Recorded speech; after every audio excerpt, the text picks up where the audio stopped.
Math 215 students. In this video, we're going to take a quick foray into Chapter 6. We're going to leave Chapter 2 just briefly to talk about dot products of vectors. You can find this in section 6.1 of your text.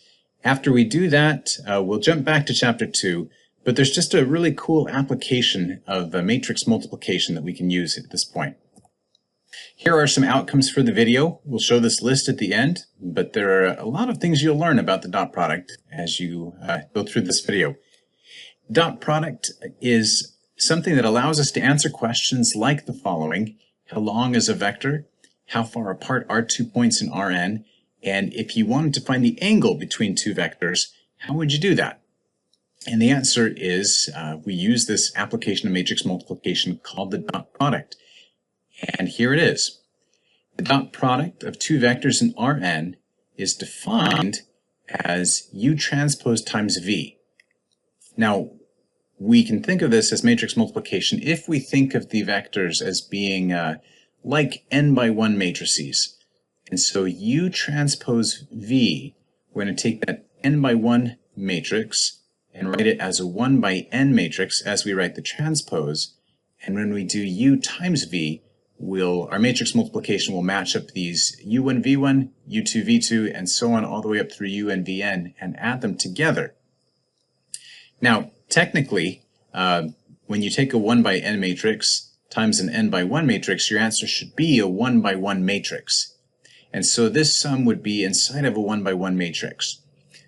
But we're going to ignore the matrix brackets. We're going to think of the dot product as producing a scalar. Right, so that's kind of an important point. When you multiply two vectors using the dot product, you don't end up with another vector, you end up with a scalar.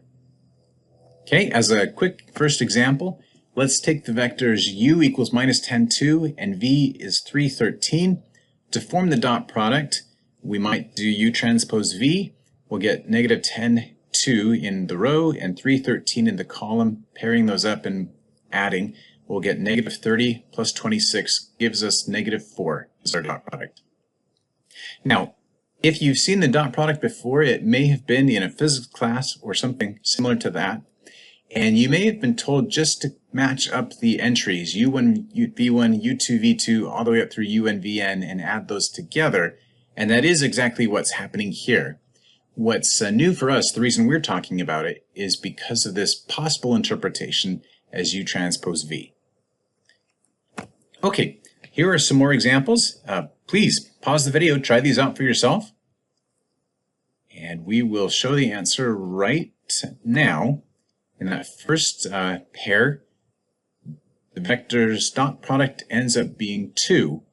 And down here, with our vectors from R4, we take the dot product and we end up with 19.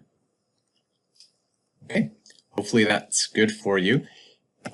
We're going to talk about some quick algebraic properties. It turns out that if you've got vectors from Rn, it doesn't matter which order you take their dot product. The scalars you get out will be the same either way.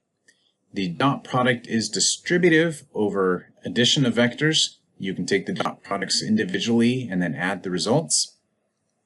If you were to scale one of the vectors in your dot product, that ends up scaling the whole scalar accordingly. And then here's kind of an interesting one. The dot product of the zero vector with itself is 0. Hopefully that's pretty easy to see why that happens. But if you were to take any vector other than the zero vector, dotting it with itself will give you something that's positive. Now, what exactly this tells you, or why exactly you would want to dot a vector with itself, is something we'll see in just a minute. Okay, now there's a geometric meaning to the dot product when we're talking about vectors in Rn. And what we're going to do is imagine that we're dealing with vectors from R2 or R3. When you take u dot v, what you get out is a scalar, but that scalar is the length of the vector u times the length of the vector v times the cosine of the angle between u and v. All right? So if we were to take negative 10, 2, and 3, 13, we just saw already that their dot product ends up being negative 4. Negative 4 is apparently the length of this vector times the length of this vector times the cosine of 91.68 if the figure is to be believed. Now, we're not actually going to prove this. It has a proof. It should be proved. If you search online, you can easily find a proof of this fact. Most proofs involve either the law of cosines from trigonometry, or you can also prove it setting up a coordinate system and finding out what u dot v actually looks like in terms of coordinates, and then using some trig identities as well to talk about the angle between them. We are going to move on, though, to just an application of the dot product. How do you find the length of a vector? And in R2, this is pretty simple. If you like, you can draw a right triangle whose sides have lengths a and b, where those are the components of u, and then figure out the length of the vector. Now, on the other hand, though, if we were to use that geometric fact we just saw, u dot itself should be the length of u times the length of u times the cosine of the angle between u and u. Now, there is no positive angle between u in itself, so we end up getting just the cosine of 0. Now, if you remember from trigonometry, the cosine of 0 is equal to 1, so u dot u ends up being the length squared. On the other hand, if you were to think of the components of u, a and b, and take the dot product, you're going to end up with a squared plus b squared. And as the picture shows, this matches the Pythagorean theorem. A squared plus b squared should be the length squared. And here I'm going to introduce this symbol. If I want to talk about the length of u, I'll draw these two vertical bars before and after. Now this works in R2. It turns out that if you wanted to, you could talk about the length of a vector in Rn. Now that gets a little bit hard to visualize. And we will also call this a norm or a magnitude, norm most commonly in linear algebra. But if you wanted to find the norm of a vector in Rn, you can sort of take this idea and to find the length or the norm of v, what we want to do is take the square root of v dot itself. If you were to write the components of v out, you end up with this familiar looking formula, the square root of the sum of the squares of all of the entries. In passing, we'll just mention that if you were to scale your vector, then finding the norm of the scaled version ends up turning out to be just the norm of v scaled by that amount. Since norms are always positive, we have to multiply by the absolute value of that constant c. Okay, let's go back to our example from before. If we wanted to talk about the lengths of u and the lengths of v and the angle between them, what would we do?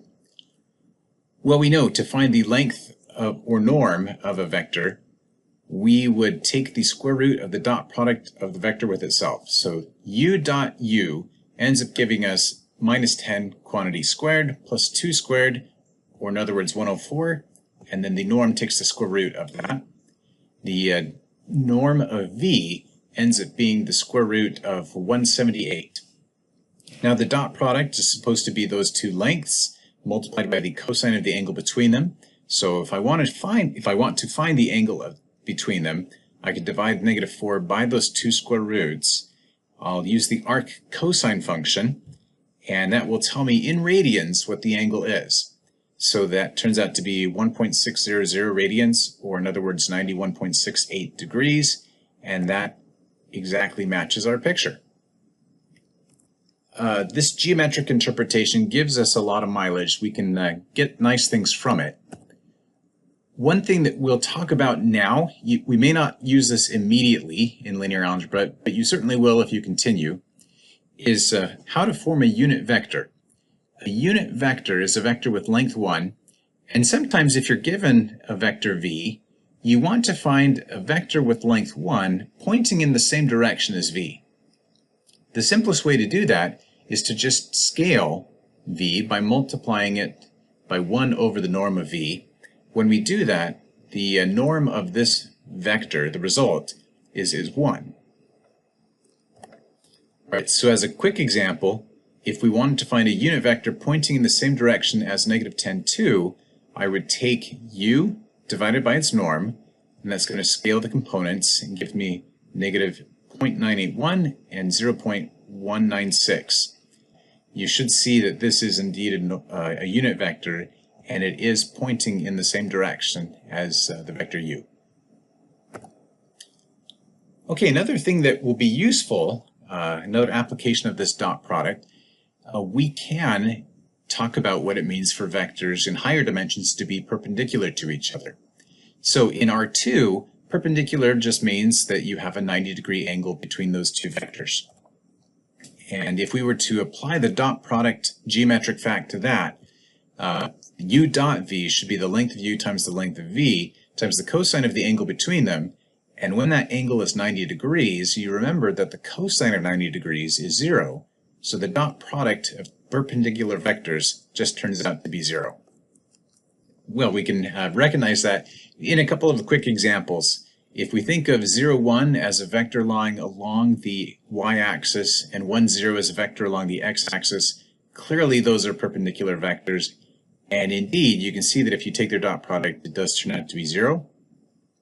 If I were to assign coordinates, this vector u might be 3, 4, and this vector v might have coordinates negative 8, 6. And if we take their dot product, we end up getting negative 24 plus 24. That gives us 0 as well.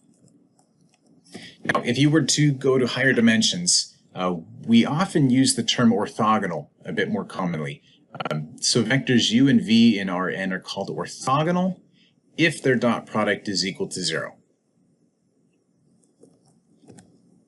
Finally, how can we find distances?